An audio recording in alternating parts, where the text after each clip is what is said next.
It's 3 a.m. You're lying in bed, and that ache in your shoulder that you barely noticed at 2 p.m. has somehow transformed into a full-blown symphony of misery. Your knee is throbbing. Your back feels like it's been replaced with a bag of gravel, and you're lying there thinking the exact same thought that humans have been thinking in the dark for as long as there's been dark to lie. Awaken. Why does everything hurt so much more at night? You didn't injure yourself again. You didn't do anything new. The pain was already there during the day. So what changed? The answer isn't in your imagination, and it isn't just you're more aware of it because there's nothing else going on. That's part of it, but it's nowhere near the whole story. What's actually happening involves your hormones staging a nightly withdrawal.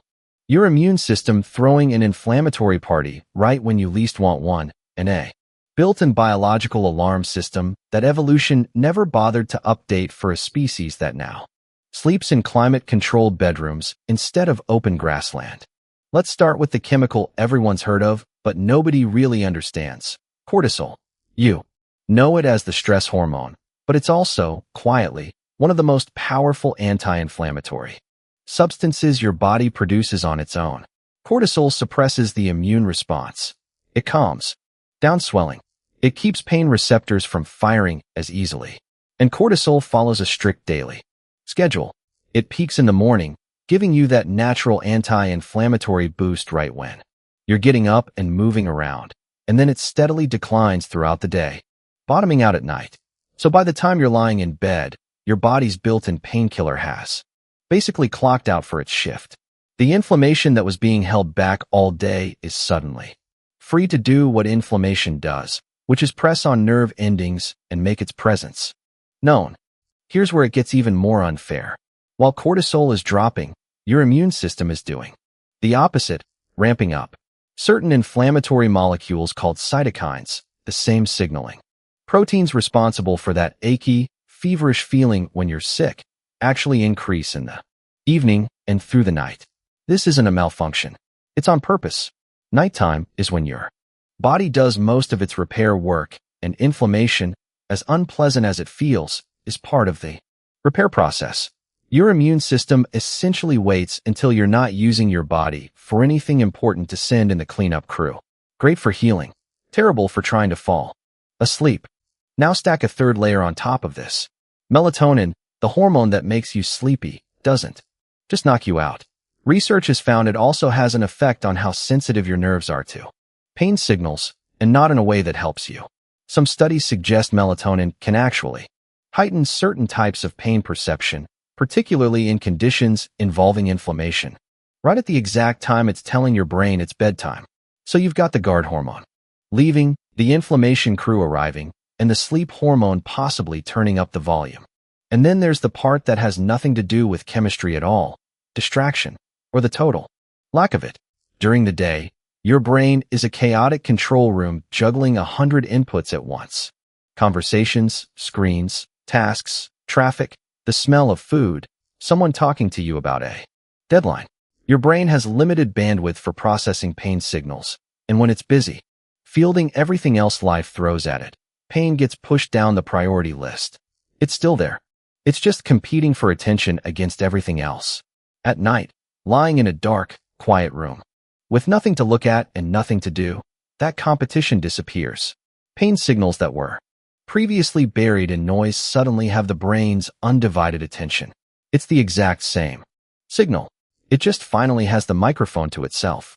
Now here's where the story gets ancient, because this entire system wasn't designed with modern beds and modern problems in mind. Go back 100,000 years and think about what nighttime actually meant for early humans. Nighttime meant vulnerability. No fire. Watch guaranteed. No walls. Predators that could see better in the dark than you could, and a body that desperately needed to heal from the day's activity before the next one started. An immune system that ramps up overnight makes evolutionary sense when survival meant you had to physically recover from wounds, infections, and injuries as efficiently as possible before sunrise, when the dangerous work of finding food and staying alive all over again would resume. Pain that gets louder at night, uncomfortable as it is for you right now, may have originally functioned as an alarm system too. Discomfort that keeps you semi-alert, that stops you from sinking in. Necessarily a bug. It might be a feature that outlived its usefulness. This is the same body that used to have a legitimate reason to keep one eye half open at night. And it never got the memo that you're safe now, locked behind a door, under a roof, with nothing more dangerous nearby than a smartphone notification. The hormonal machinery built for a world of open plains and real threats is still running the same overnight program in a world where the biggest danger at 3 a.m. is doom scrolling. There's also a temperature piece to this puzzle. Your body's core temperature drops at night as part of your natural sleep cycle, and colder tissue, especially in joints, tends to feel stiffer and more sensitive. Anyone who's dealt with arthritis knows this instinctively. Cold and stillness make pain worse. Warmth and movement make it better. During the day, you're moving, you're warm, blood is circulating through those tissues. At night, you go still for hours, temperature drops, circulation slows in areas you're not actively using, and the exact conditions that make pain worse are quietly assembling themselves around you while you sleep. So what do you actually do with this information? You can't out-negotiate your circadian rhythm, and you're not going to convince your immune system to schedule its inflammation for 2 p.m. instead. But knowing why this happens changes the experience of it. That 3 a.m. ache isn't a sign that something new went wrong. It's not your body falling apart in your sleep. It's cortisol clocking out, cytokines clocking in, melatonin turning up the signal, your brain finally listening. With nothing else to drown it out, and 100,000 years of evolutionary wiring still running quietly in the background, keeping half an eye open for a threat that stopped existing a very long time ago. So next time you're lying awake at 3 a.m. convinced your body picked tonight to betray you, remember it's not betrayal. It's a hormonal shift change, an ancient alarm system, and a brain that finally has the silence to hear what it's been trying to tell you all day. Your body isn't longer needs it to.